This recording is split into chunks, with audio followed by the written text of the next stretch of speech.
Os nomes de mulheres que a Bíblia apagou, e o motivo incomoda. Alguns nomes na Bíblia não foram esquecidos. Eles foram retirados. Você lê as histórias, vê Deus agindo, sente a força da fé, mas algo incomoda. Uma mulher decide, influencia, muda o rumo de tudo, e o nome dela simplesmente desaparece. Esse silêncio não é neutro. Ele pesa, ele confunde. E quase ninguém foi ensinado a questionar isso. Quando a fé fica pesada, quando a ansiedade cresce, quando a oração parece encontrar silêncio, muitas vezes não é a ausência de Deus. Deus, Jesus e o Espírito Santo nunca deixaram de agir. O problema é que certas verdades foram suavizadas porque incomodavam. Fique aqui, porque entender por que esses nomes sumiram vai revelar algo profundo sobre poder, fé e o motivo pelo qual esse silêncio ainda afeta sua paz hoje. O silêncio que foi deixado de propósito. Na Bíblia, o silêncio nunca é vazio. Quando Deus se cala, existe intenção, existe tempo, existe mistério. Mas quando um nome desaparece do texto mesmo depois de uma ação decisiva, esse silêncio não nasce do céu. Ele nasce da história sendo filtrada, organizada e preservada por mãos humanas.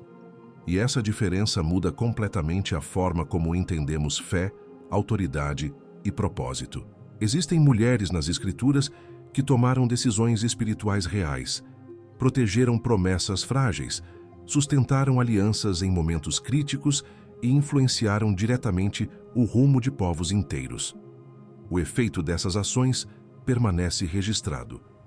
O livramento aconteceu. A promessa avançou. O plano de Deus seguiu. Mas o nome, que daria rosto, identidade e referência, foi retirado. Não porque faltava importância, mas porque havia importância demais. Na lógica bíblica, nome não é detalhe. Nome é vocação. É reconhecimento público de um chamado. É memória espiritual transmitida de geração em geração. Quando alguém é nomeado, sua história deixa de ser abstrata e passa a ser modelo. E é exatamente isso que o silêncio impede. Ele preserva o feito, mas bloqueia o espelho. Você vê o que aconteceu, mas não vê quem Deus escolheu para agir. Apagar completamente uma história criaria ruptura, geraria perguntas, desafiaria estruturas. Manter a história sem o nome parecia mais seguro. Assim, a ação de Deus continua sendo celebrada, mas o instrumento humano desaparece da consciência coletiva. O resultado é sutil, porém profundo. A fé segue viva, mas a identificação é cortada. O milagre é lembrado, mas o caminho até ele se torna distante, quase inalcançável. Esse tipo de silêncio ensina sem palavras. Ele comunica limites invisíveis. Ele sugere sem dizer quem pode ser visto como referência espiritual e quem deve permanecer nas margens. Aos poucos, cria-se uma ideia inconsciente de que Deus escolhe sempre os mesmos perfis, as mesmas vozes, os mesmos lugares de autoridade. E tudo isso acontece não pelo que foi dito, mas pelo que foi omitido. Talvez você nunca tenha parado para pensar nisso, mas o silêncio também forma doutrina. Ele molda expectativas. Ele influencia como pessoas se veem diante de Deus. Quando não há nomes, não há proximidade. Quando não há proximidade, a fé se torna distante, quase inalcançável para quem não se encaixa no modelo que foi preservado. Mas há algo que o silêncio não conseguiu apagar: o impacto. Porque quando Deus age através de alguém, nem mesmo o apagamento consegue eliminar completamente os sinais deixados para trás. A ausência começa a incomodar. A lacuna chama a atenção. E quem lê com atenção percebe que algo ali não fecha. É como sentir falta de uma peça essencial, sem saber exatamente qual. Esse desconforto não é acaso. Ele é convite. Convite para uma leitura mais honesta, mais madura, mais alinhada com o caráter de um Deus que nunca teve medo de usar quem ele quis, do jeito que quis, no tempo que quis. O silêncio deixado de propósito não diminuiu o agir de Deus, mas revelou o medo humano de lidar com certas verdades. E quanto mais você observa esse silêncio, mais percebe que ele não protege a fé. Ele protege estruturas. E essa percepção muda tudo, porque a partir daqui já não é mais possível ler da mesma forma. Algo foi revelado, e quando a verdade começa a aparecer, ela não volta para o lugar de onde saiu. Quando um nome se torna perigoso, o problema nunca é a pessoa em si, mas o que ela representa. Na Bíblia, dar nome é reconhecer a autoridade espiritual. É assumir publicamente que Deus falou, agiu e escolheu alguém específico. E isso sempre teve consequências. Um nome legitima uma voz. Um nome cria memória. Um nome atravessa gerações. Por isso, em certos contextos, nomear uma mulher não era apenas um registro histórico. Era um risco. Existem momentos nas Escrituras em que a presença feminina é clara, decisiva e impossível de negar. A ação acontece no centro da história, não nas margens. Há discernimento, coragem, estratégia, fé em movimento. Mas exatamente aí surge o corte. O nome não aparece. A identidade é diluída. Ela passa a ser conhecida por relação, por função ou por consequência. Nunca por quem é. Não é distração. É contenção. Quando um nome entra no texto sagrado, ele deixa de pertencer apenas ao passado. Ele passa a ensinar. Passa a autorizar outros a crer que também podem ser chamados, usados, enviados. E isso assusta estruturas que dependem de controle. Porque a autoridade espiritual não nasce de cargo, nasce de chamado. E chamado não respeita hierarquias humanas. Remover o nome não apaga o agir de Deus, mas enfraquece o efeito multiplicador da história. Sem nome, não há referência direta. Sem referência, não há espelhamento. A fé continua existindo, mas fica distante, abstrata, quase inalcançável para quem procura um lugar de pertencimento na narrativa. O texto permanece, mas a porta se estreita. Isso ajuda a entender por que certos nomes eram perigosos demais para serem preservados. Não porque confrontavam Deus, mas porque confrontavam sistemas. Mulheres que sabiam ouvir, interpretar, agir e sustentar decisões espirituais expunham uma verdade incômoda.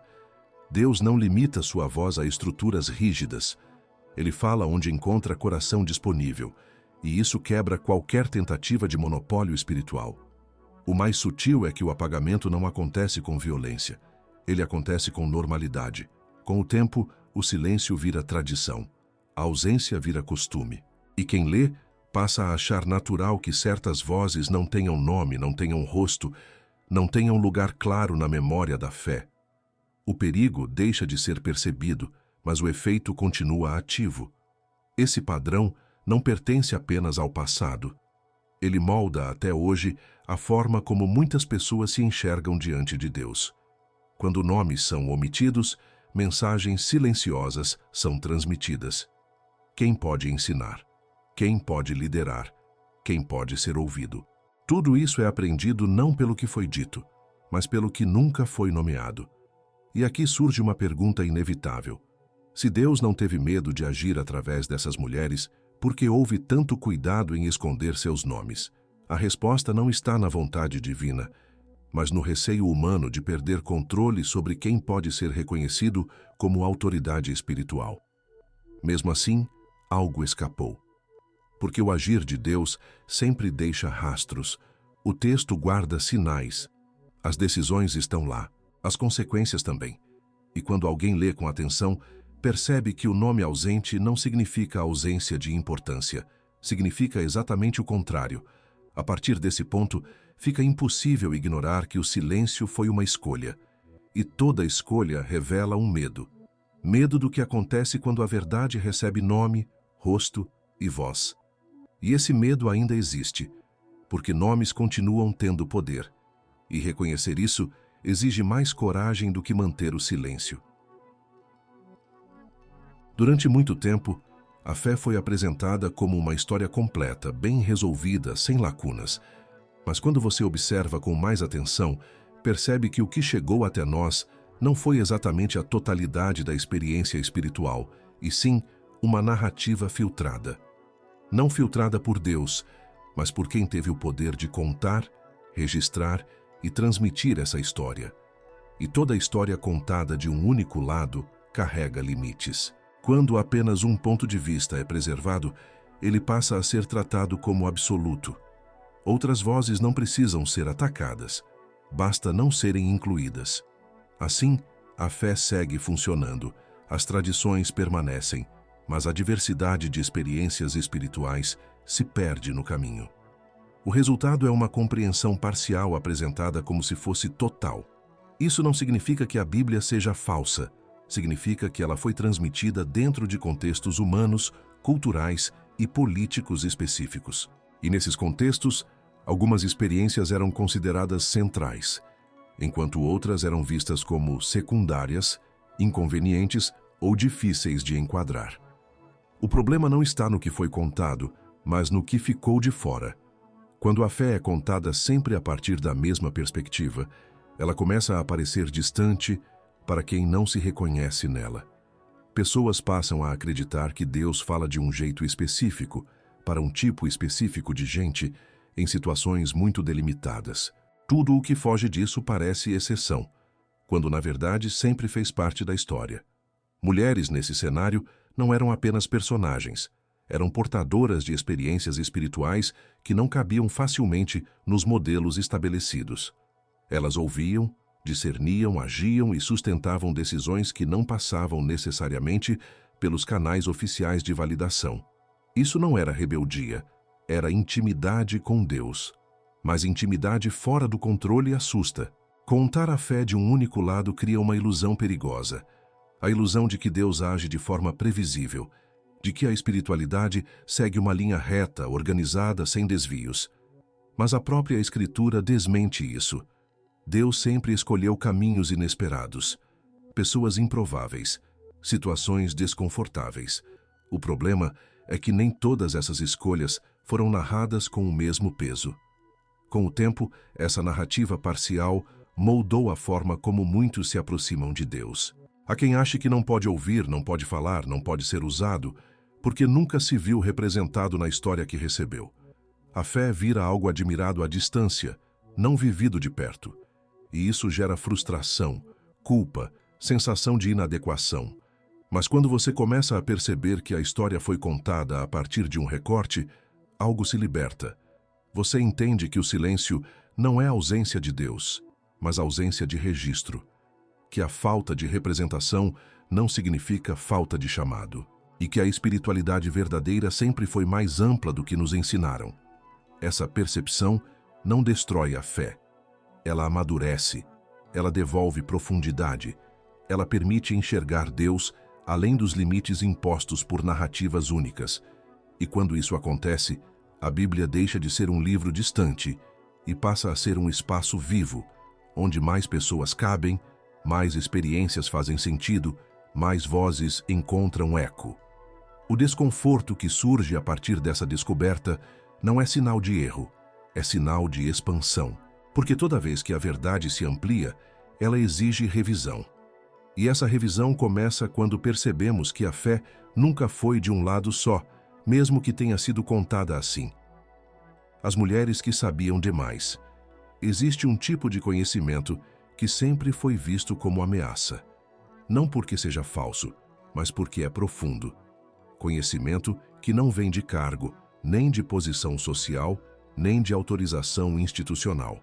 Conhecimento que nasce da escuta, da percepção espiritual, da capacidade de interpretar o que Deus está fazendo antes que isso fique evidente para todos. As mulheres que sabiam demais carregavam exatamente esse tipo de discernimento. Na Bíblia, saber demais nunca significou acumular informação. Significava perceber o movimento de Deus antes dos outros. Significava entender o tempo certo, a decisão certa, a palavra certa. E isso sempre gerou tensão. Porque quem sabe demais não depende de intermediários. Quem sabe demais não precisa ser conduzido. Quem sabe demais se move com autonomia espiritual. E autonomia sempre incomodou estruturas que dependem de controle. Essas mulheres não eram perigosas por desafiarem Deus. Elas eram perigosas porque revelavam que Deus não dependia dos filtros tradicionais para agir. Elas viam o que outros não viam. Entendiam o que outros ainda estavam tentando organizar. Agiam quando muitos ainda hesitavam. E essa combinação é extremamente difícil de administrar dentro de sistemas rígidos. O conhecimento delas não era barulhento. Não vinha em discursos longos ou posições públicas constantes. Era silencioso, prático, preciso. Um discernimento que salvava vidas, preservava promessas, evitava colapsos. Mas exatamente por ser eficaz, ele não podia ser ignorado.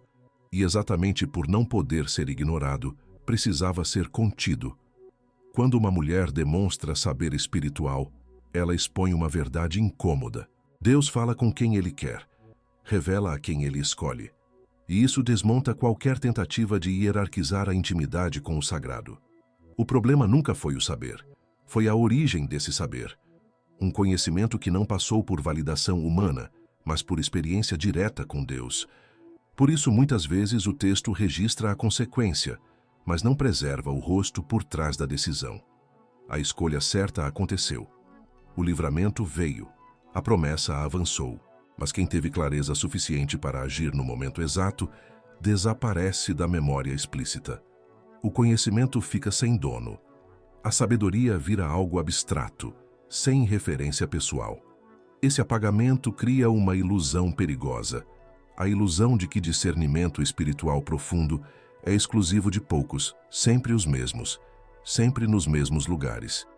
E quem lê passa a acreditar que ouvir Deus de forma clara é exceção, privilégio, algo distante da vida comum, quando na verdade sempre foi acessível a quem se dispõe a escutar. As mulheres que sabiam demais mostram que o problema nunca foi capacidade espiritual, foi aceitação. Foi medo do que aconteceria se esse tipo de saber fosse reconhecido publicamente, porque reconhecer seria admitir que Deus não respeita limites impostos por conveniência humana. Esse padrão não ficou no passado. Ele continua moldando como lidamos com vozes que enxergam antes, sentem antes, percebem antes. Muitas vezes, essas vozes ainda são tratadas como exageradas, inconvenientes ou difíceis. Não porque estão erradas, mas porque antecipam verdades que ainda não queremos encarar. Quando você entende isso, algo muda na forma como lê a Bíblia e na forma como se enxerga diante de Deus. Você percebe que discernimento não depende de posição, depende de proximidade. E proximidade com Deus sempre foi mais distribuída do que nos ensinaram. Essas mulheres sabiam demais porque estavam atentas demais, e isso nunca deixou de incomodar. Porque quem sabe demais revela que o silêncio de muitos não é falta de revelação, é escolha, e essa constatação exige uma honestidade que nem todos estão prontos para assumir. Santidade sem permissão.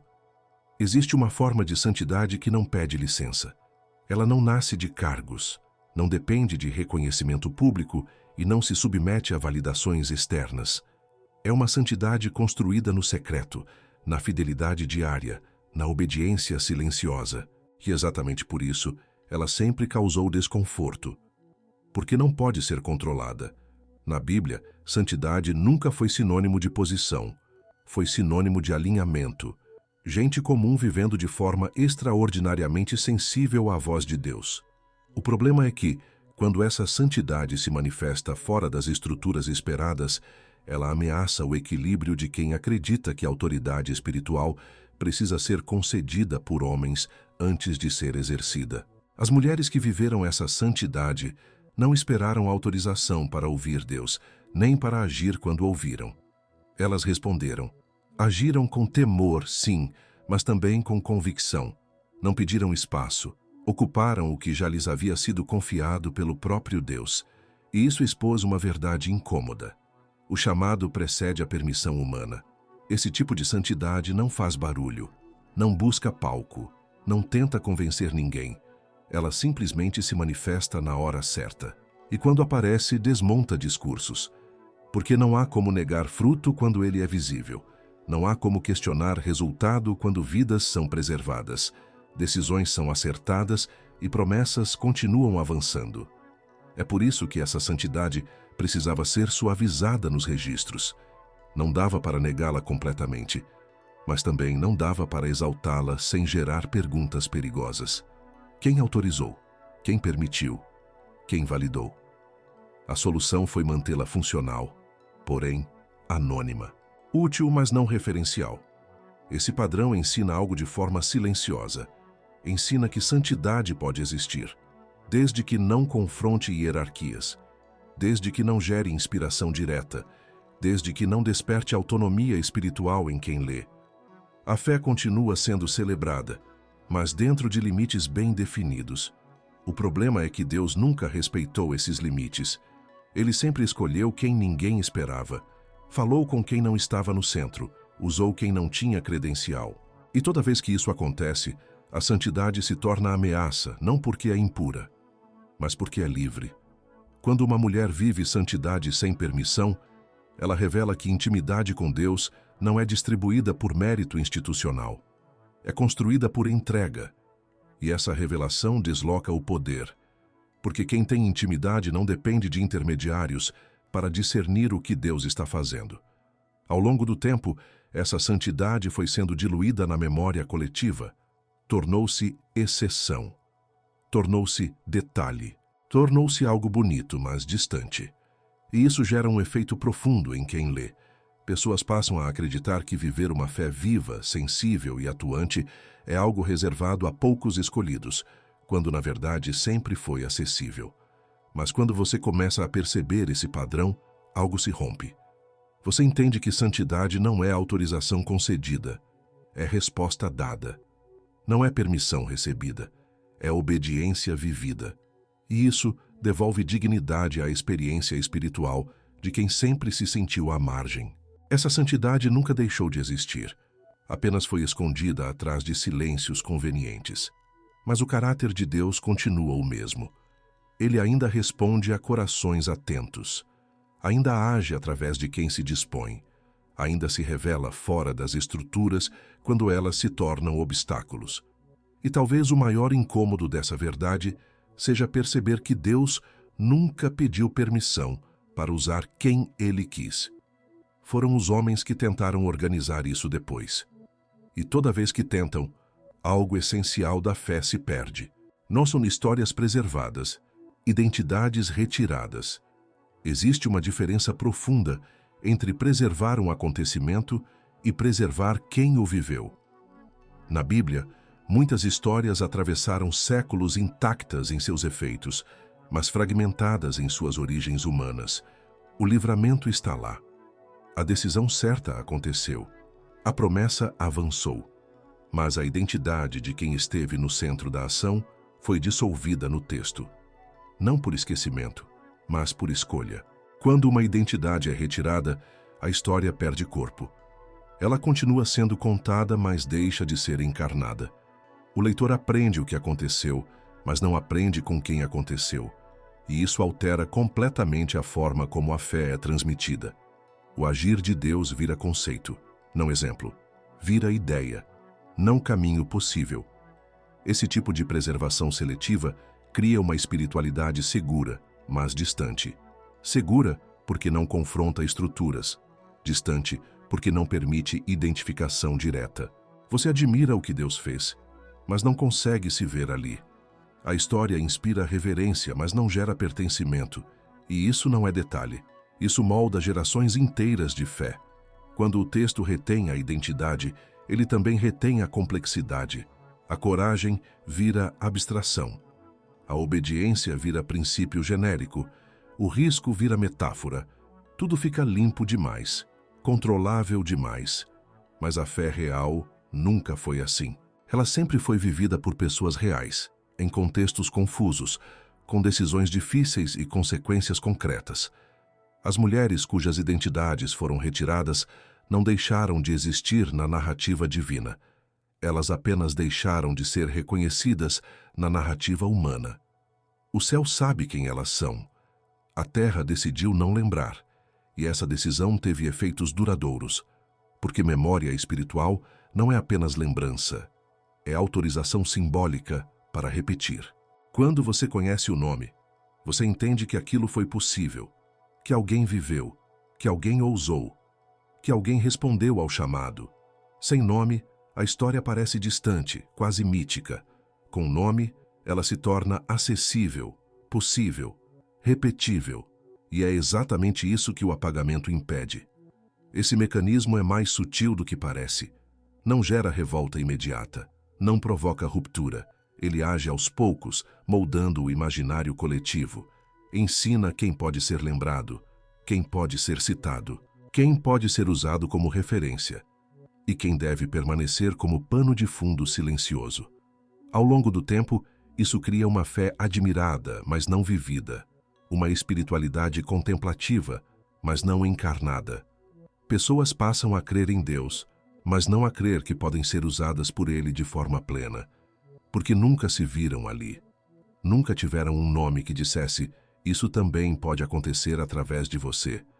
Mas há algo que a retirada de identidade não consegue apagar: a coerência do agir de Deus. O texto pode esconder rostos, mas não consegue esconder padrões.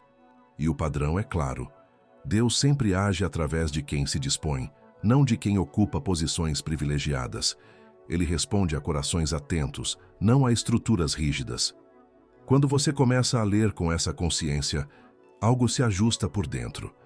A Bíblia deixa de ser uma vitrine distante e passa a ser um espelho incômodo, porque você percebe que muitas das limitações que aprendeu não vieram de Deus, mas da forma como a história foi organizada. As identidades retiradas continuam falando através das lacunas. A ausência delas denuncia o medo de permitir que a fé fosse plenamente encarnada em todos. Mas esse medo não anulou o plano de Deus, apenas atrasou o reconhecimento humano. E talvez esse seja o chamado deste ponto: recuperar a coragem de ver pessoas onde antes só víamos acontecimentos. De reconhecer que Deus sempre trabalhou com gente de carne e osso, dúvidas e coragem. E que quando a identidade volta a importar, a fé deixa de ser distante e volta a ser viva. O preço de lembrá-las. Lembrar não é um ato neutro. Lembrar sempre cobra um preço. Quando certos nomes voltam à superfície, eles não apenas acrescentam informação à história, eles desorganizam estruturas que foram construídas sobre o silêncio. Por isso, a memória nunca foi apenas uma questão do passado. Ela sempre foi uma disputa sobre o presente. Trazer esses nomes de volta incomoda porque obriga a rever certezas. Obriga a perguntar por que alguns exemplos foram exaltados enquanto outros foram diluídos. Obriga a reconhecer que nem tudo o que foi transmitido representou a totalidade da experiência espiritual. E esse reconhecimento exige maturidade, exige humildade, exige abrir mão da segurança de narrativas prontas. O preço de lembrar está justamente aí. Quando você reconhece que certas mulheres foram silenciadas, você também reconhece que muitas limitações ensinadas como vontade de Deus eram, na verdade, construções humanas. E isso gera desconforto, porque é mais fácil aceitar limites como divinos do que admitir que foram impostos. Lembrar devolve complexidade à fé, e complexidade exige responsabilidade. Ela impede respostas fáceis, impede fórmulas prontas, impede que a espiritualidade seja reduzida a um conjunto de regras previsíveis. Quando essas mulheres voltam à memória, a fé deixa de ser confortável e passa a ser verdadeira. Há também um medo silencioso por trás da resistência à lembrança. O medo do efeito dominó. Se esses nomes importam, então outras histórias também importam. Outras vozes também precisam ser ouvidas. Outras experiências também merecem espaço. E isso amplia demais o cenário para quem prefere controle. Por isso, lembrar nunca foi incentivado. O esquecimento parecia mais funcional. Ele mantém a ordem, mantém as hierarquias, mantém a sensação de que tudo sempre foi assim. Mas essa estabilidade tem um custo espiritual alto. Ela empobrece a fé. Ela limita a imaginação espiritual. Ela distancia pessoas do senso de chamado. Quando esses nomes começam a reaparecer, algo muda no ambiente. Pessoas que sempre se sentiram invisíveis passam a se reconhecer na história da fé. Pessoas que acreditavam não ter lugar começam a perceber que sempre tiveram. E isso é poderoso, porque devolve dignidade espiritual a quem aprendeu a se calar. O preço de lembrar também inclui enfrentar críticas, resistências, acusações de exagero ou distorção. Mas toda verdade que amadurece a fé passa por esse estágio. A história mostra isso. Sempre que Deus amplia a compreensão de seu povo, atenção.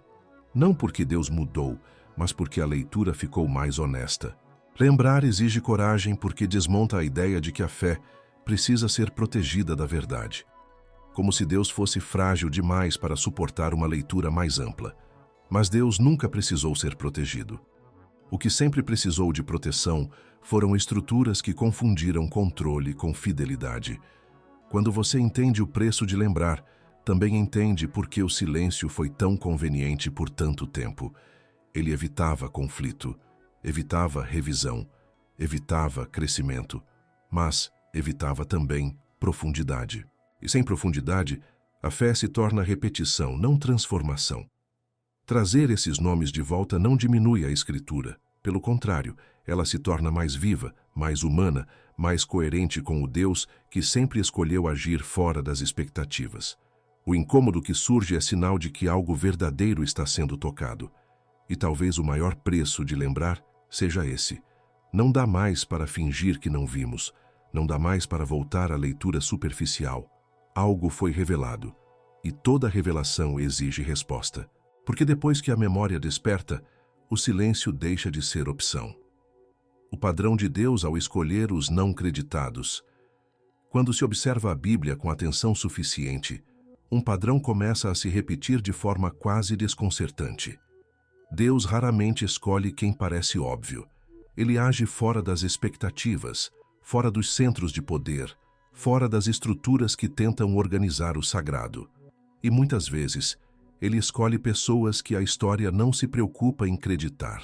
Não porque elas sejam invisíveis para Deus, mas porque são invisíveis para os sistemas humanos. Desde o início, o agir de Deus desafia a lógica do reconhecimento. Ele vê o que ninguém vê.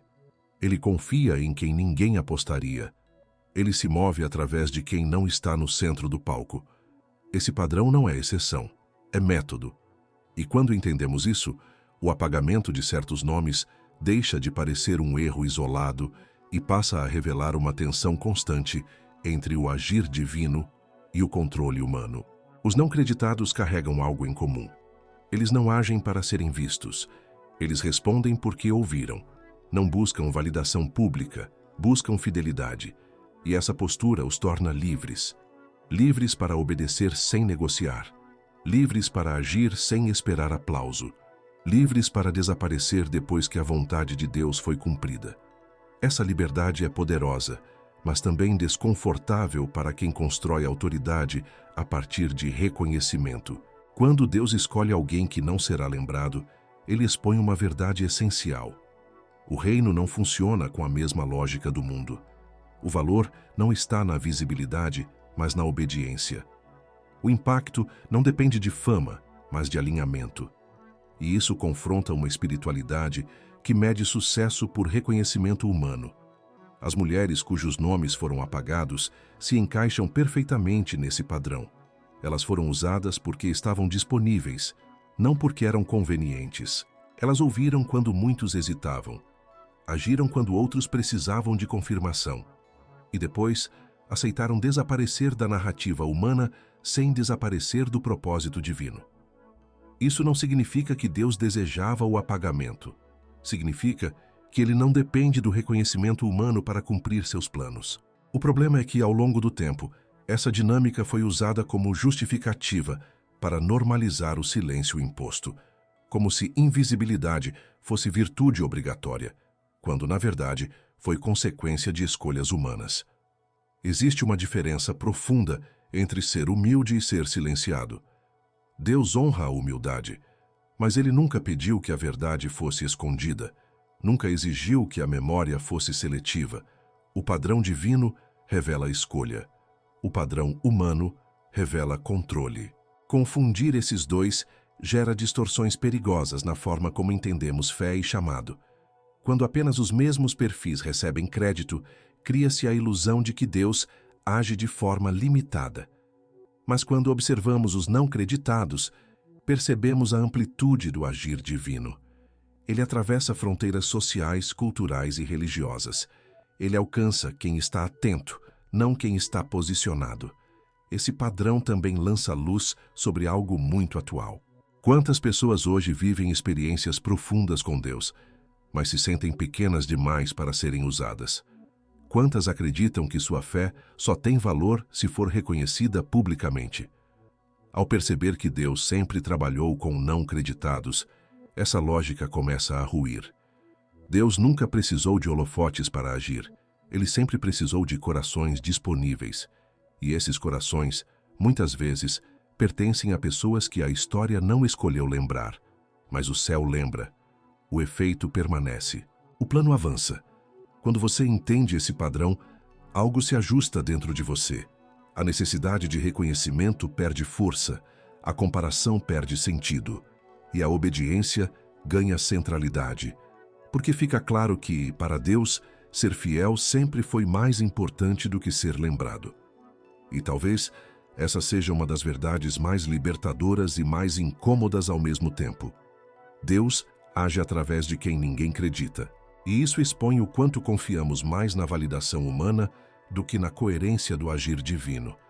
A partir daqui, a pergunta deixa de ser quem será lembrado, passa a ser quem está disposto a ouvir. O que a ausência delas revela sobre nós. Existe um momento em que a ausência deixa de falar sobre quem foi apagado e começa a falar sobre quem está lendo. Porque o silêncio não se sustenta sozinho. Ele só continua existindo quando alguém o aceita sem questionar. E é aqui que a conversa deixa de ser histórica e se torna pessoal. Quando percebemos que certas mulheres foram retiradas da memória explícita da fé, a pergunta inevitável não é apenas por que isso aconteceu, mas por que isso foi aceito por tanto tempo. O desconforto que surge não vem apenas da injustiça passada, mas da constatação de que aprendemos a conviver com ela sem perceber. O silêncio se tornou normal. E tudo o que se torna normal deixa de ser confrontado. A ausência delas revela nossa relação com a autoridade. Revela o quanto estamos dispostos a aceitar narrativas prontas, desde que elas não nos obriguem a rever estruturas internas. Revela o medo que temos de lidar com uma fé que não cabe em caixas bem organizadas, porque uma fé mais ampla exige mais responsabilidade, mais escuta e menos controle. Muitos preferem acreditar que Deus age sempre do mesmo jeito, através das mesmas pessoas, nos mesmos lugares. Essa previsibilidade traz segurança, mas ela também limita. Quando essas mulheres desaparecem do texto, cria-se a ilusão de que a espiritualidade verdadeira pertence a poucos escolhidos, e não a todos os que se dispõem a ouvir e responder. Essa ausência também revela algo sobre como lidamos com nossa própria experiência espiritual. Quantas vezes sentimos algo profundo, claro, verdadeiro, mas descartamos porque não parecia autorizado? Quantas vezes calamos uma percepção, uma intuição, um chamado, porque não vimos isso refletido na história que recebemos? O silêncio do texto acaba legitimando o silêncio interior. Quando nomes não aparecem, aprendemos a desconfiar de certas vozes, inclusive da nossa. Aprendemos a terceirizar a escuta espiritual. Acreditamos que Deus fala sempre através de outros, nunca diretamente conosco. E isso cria uma fé dependente, não relacional. Uma fé que observa, mas não participa plenamente. A ausência dessas mulheres também expõe nosso desconforto com a complexidade. É mais fácil lidar com histórias simples, com heróis bem definidos, com caminhos lineares. Mas a fé real nunca foi simples. Ela sempre envolveu risco, improviso, sensibilidade e coragem. Reconhecer isso exige maturidade espiritual. Exige abandonar a necessidade de controle. Quando alguém se incomoda com esse tema, muitas vezes não é porque ele ameaça a Bíblia, mas porque ameaça a forma como a pessoa aprendeu a se relacionar com ela. Questionar o silêncio obriga a questionar certezas. E questionar certezas mexe com identidade, pertencimento e segurança. Mas é exatamente aí que a fé amadurece. Quando deixamos de tratar a Escritura como um manual fechado e passamos a vê-la como um testemunho vivo do agir de Deus em meio a pessoas reais, com escolhas reais, em contextos reais.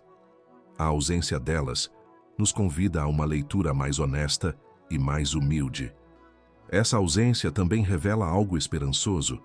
Se Deus agiu tantas vezes através de pessoas que não foram lembradas, isso significa que ele nunca dependeu de reconhecimento humano para se mover. E isso abre espaço para quem sempre se sentiu pequeno, invisível ou fora do padrão. O silêncio delas expõe nossas expectativas sobre quem Deus pode usar. E, ao mesmo tempo, confronta essas expectativas. Porque se ele já fez isso antes, nada impede que continue fazendo agora. A ausência deixa de ser um vazio e passa a ser um espelho. Um espelho que pergunta não quem foi apagado, mas quem estamos dispostos a ouvir hoje. No fim, o incômodo que sentimos ao perceber esse apagamento não é sinal de erro, é sinal de consciência despertando, é sinal de que a fé está deixando de ser apenas herdada e começando a ser assumida, porque toda fé que amadurece precisa encarar seus silêncios. E quando encaramos esses silêncios, algo se torna claro. O problema nunca foi Deus. O problema foi nossa resistência em lidar com uma verdade maior do que as estruturas que aprendemos a defender. Os nomes que o céu nunca esqueceu. Existe um lugar onde nenhum nome se perde. Um lugar onde nenhuma história é reduzida, nenhum chamado é minimizado, nenhuma obediência é tratada como detalhe. Esse lugar não é o registro humano, é o coração de Deus. E isso muda completamente a forma como encerramos essa conversa. A Bíblia pode ter silêncios, a história pode ter lacunas, a memória coletiva pode ter sido seletiva, mas o céu nunca trabalhou com esquecimento. Cada ato de fidelidade foi visto. Cada decisão tomada no escuro foi registrada. Cada resposta dada sem aplauso foi considerada. O que não recebeu nome na terra nunca deixou de ter identidade diante de Deus. Essa verdade confronta uma ideia muito comum, a de que ser lembrado é sinônimo de ter valor. No reino de Deus nunca foi. Valor sempre esteve ligado à obediência, não à visibilidade. À fidelidade, não ao reconhecimento. À escuta atenta, não à posição ocupada. E isso explica por que tantos nomes não aparecem, mas tantas histórias continuam produzindo fruto. Os nomes que o céu não esqueceu pertencem a pessoas que responderam sem garantia de reconhecimento, que obedeceram sem promessa de legado público, que confiaram sem saber se seriam lembradas. E isso não diminui suas histórias, pelo contrário, revela uma fé madura, desprendida da necessidade de validação humana. Quando entendemos isso, algo se cura dentro de nós. A comparação perde força. A ansiedade por reconhecimento enfraquece. A sensação de invisibilidade começa a se dissolver, porque fica claro que Deus nunca precisou que alguém fosse visto para ser usado. Ele sempre precisou apenas de corações disponíveis. Talvez você tenha se sentido apagado em algum momento. Talvez tenha feito o certo sem receber crédito. Talvez tenha sido fiel em silêncio. Talvez tenha sentido que sua história não importava porque ninguém a viu. Essa última parte muda tudo, porque se Deus viu, então nada foi em vão. Os nomes que o céu guarda não precisam ser resgatados pela história para terem valor. Eles já cumpriram seu propósito.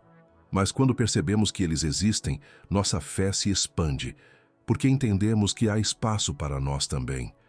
Que o agir de Deus não está restrito a quem aparece, que o reino sempre foi maior do que o palco. Esse é o ponto final que não encerra, mas abre. Abre uma leitura mais honesta da Bíblia. Abre uma relação mais madura com Deus. Abre a possibilidade de viver a fé sem a pressão de ser visto, apenas com o compromisso de ser fiel. No fim, o silêncio da história não é a palavra final. A palavra final pertence a Deus. E Ele nunca esqueceu nenhum nome que respondeu quando foi chamado. Nem ontem, nem hoje, nem agora.